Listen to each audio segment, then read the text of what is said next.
Je suis Amadou Lamine Ndiaye, je suis directeur de l'environnement et du développement durable de l'OMVS, mais j'assure en même temps pour le compte de l'OMVS le secrétariat technique permanent du réseau africain des organismes de bassin, connu sous le nom de RAOP.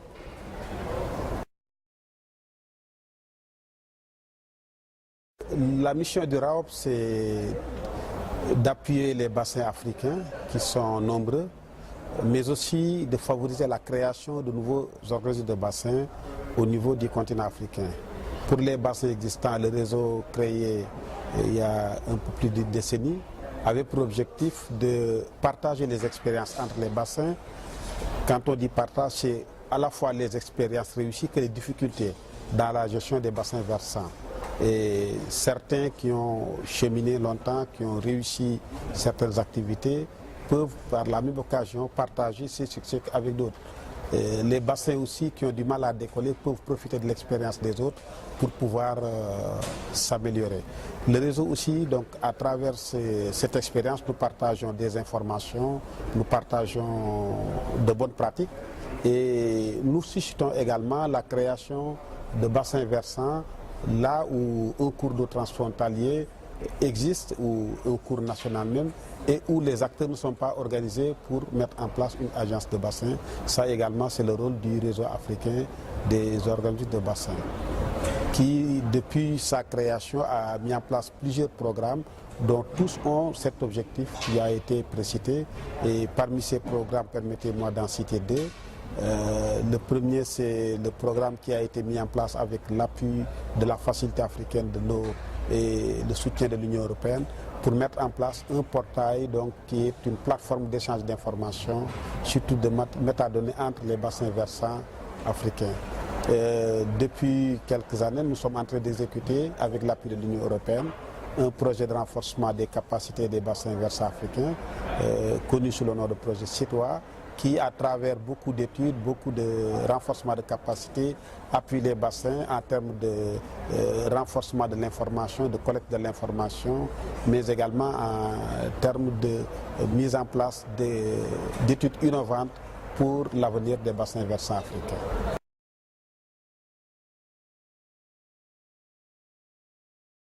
Le secrétariat technique permanent, c'est l'administration du réseau, parce que le réseau comprend deux entités. Il y a une présidence, mais il y a un secrétariat technique permanent. La présidence tourne, par contre le secrétariat il est fixe depuis sa création. Le secrétariat est conservé par l'OMVS. La présidence a été à un moment conservée par le bassin du Nil. Ensuite, c'est aujourd'hui avec le bassin du Niger plutôt, c'est aujourd'hui avec Orasecon, l'Afrique australe, mais c'est une structure tournante, alors que ce secrétariat il est fixe et c'est la mémoire institutionnelle de l'organisation, mais au-delà de la mémoire institutionnelle, le secrétariat doit également rassembler toutes les activités qui sont menées au niveau du réseau, coordonner les activités du réseau, organiser les réunions, abriter les projets, appuyer le développement des projets. En gros, c'est l'organe fonctionnel du réseau. Le message, c'est que le réseau africain appuie des bassins qui sont des entités fortes pour le développement de nos États, parce que leurs activités tournent autour de domaines clés de développement économique, à savoir le secteur de l'énergie, le secteur des infrastructures, mais également celui de l'agriculture irriguée, sans oublier l'eau potable pour l'alimentation des populations.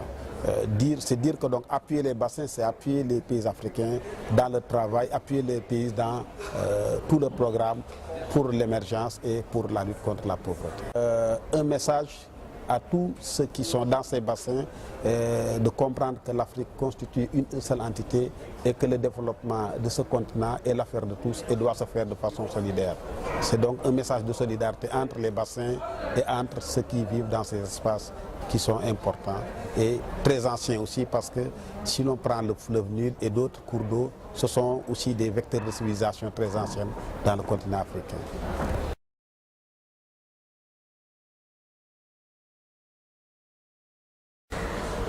Je m'appelle Henriette Ndombe.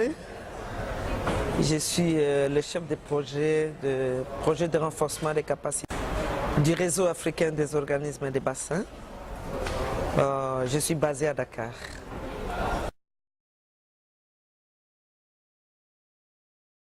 Le projet de renforcement des capacités des organismes et des bassins, comme dit le nom, c'est un projet qui renforce les réseaux des organismes et des bassins d'Afrique.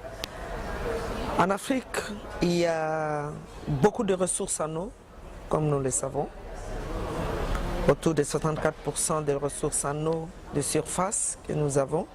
Et beaucoup sont transfrontaliers, c'est-à-dire ces ressources en eau sont partagées entre plusieurs pays. Le partage de ces eaux peut être une source de coopération franche, tout comme ça peut être une source de conflit. Alors, dans l'idée de l'Union européenne, de l'Union africaine plutôt, dans sa vision 2025, qui est de pourvoir l'Afrique, la population africaine, en une eau potable pour une meilleure vie, il faut savoir gérer de manière équitable ces ressources en eau que nous avons. C'est ainsi que les conseils des ministres en charge de l'eau de l'Afrique ont créé cette institution du réseau des organismes et des bassins africains pour pouvoir soutenir les organismes et des bassins à gérer de manière équitable cette ressource en eau. Et avec l'appui des différents partenaires, nous avons mobilisé des fonds. Quand je dis nous, c'est-à-dire nous les Africains, nous avons mobilisé des fonds pour pouvoir mettre sur pied ces projets et renforcer ainsi les organismes et des bassins dans les différentes faiblesses qu'ils rencontrent, telles que par exemple la mise sur pied des textes légaux qui régissent ces organismes.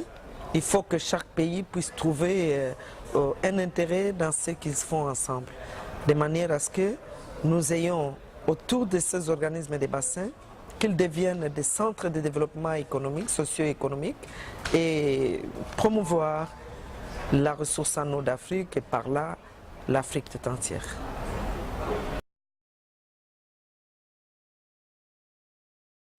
Les réseaux africains des organismes et des bassins s'est retrouvé ici à Stockholm pour rencontrer les différents partenaires qui travaillent dans le domaine de l'eau. Nous avons des organismes et des bassins qui sont arrivés et notre agenda, c'est de pouvoir mettre en place une stratégie. Nous avons une stratégie que nous avons développée pour 10 ans, que le réseau africain des organismes des bassins a développé, une stratégie pour 10 ans, pour renforcer les différentes capacités en matière de législation, en matière de partage d'informations, en matière d'organisation institutionnelle de tous ces organismes. Et au niveau de Stockholm, nous avons rencontré les différents partenaires pour que nous puissions voir ensemble avec eux comment aller de l'avant par rapport à la mise en œuvre de cette stratégie. Et de cette stratégie, nous avons tiré un plan d'action de 5 ans que nous allons pouvoir mettre en action dans les mois qui viennent.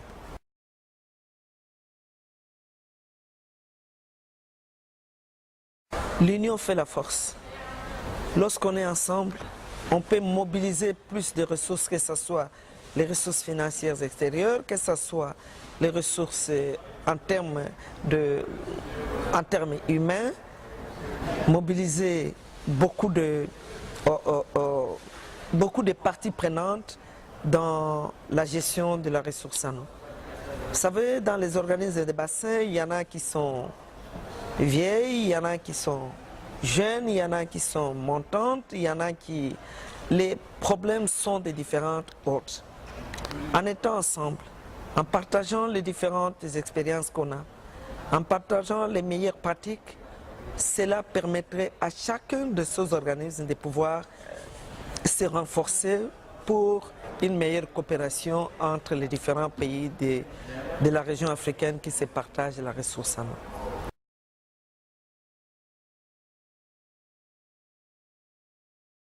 My name is Tracy Mulifi. I'm the Deputy Director, International Waters under the Ministry of Minerals, Energy and Water Resources in Botswana. but I'm also the chairperson of the African Network of River Basin Organization, commonly known as ANBO.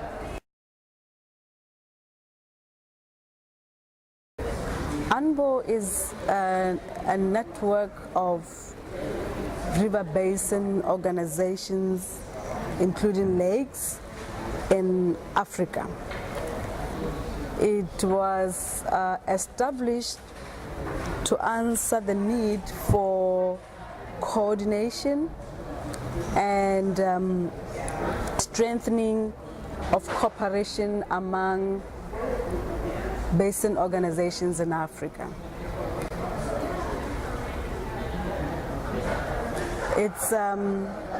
Its whole mission or intention or the vision, maybe the vision to start with, it is an influential federation of African basin organizations, helping its members contribute tangibly to the African water vision for the welfare of African people. The intention under this network is to give support to the basin organization in Africa, particularly in developing their capacity to play a role in terms of regional development, in terms of cooperating around shared water resources.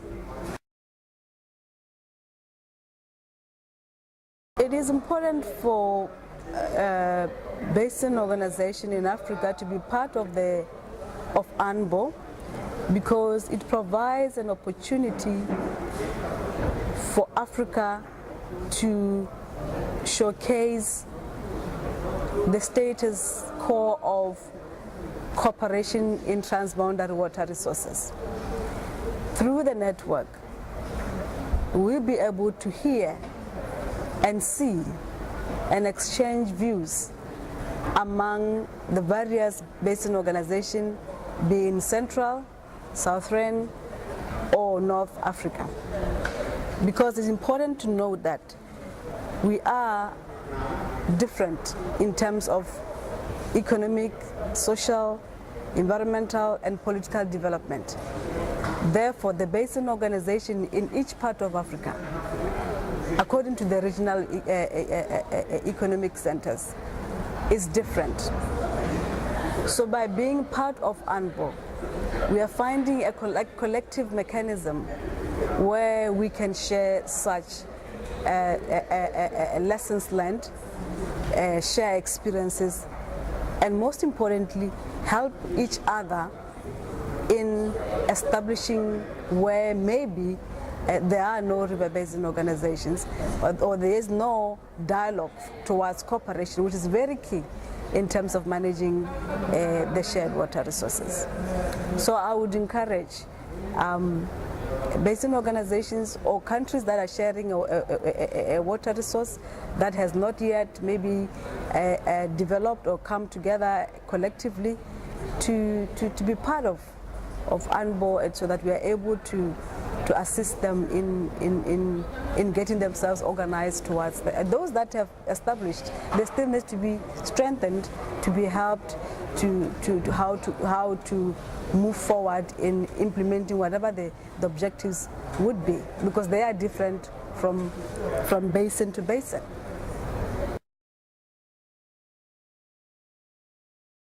ANBO has just developed its own 10-year strategy with the 5-year plan, which simply articulates the direction that the network would like to take in support of river basin organization, and in particular also taking cognizance of the role that has been given by AMCOW in terms of implementing the transboundary water resource management component of the AMCOW portfolio. So the strategy is there to narrate and articulate how we would like to move forward in implementing this mandate. It's a document that was well articulated by various stakeholders. The process of developing it was very inclusive, and it has gone through a number of stakeholder sessions to validate it and see whether it's something that is usable. And I encourage that the donor agency out there, the ICPs, our partners, could find time to look at it and see whether there's something in it that they can support or work jointly with ANBO and ANBO partners, which are basically the RECs, the basin organizations, the private sector, to implement what's in the strategy.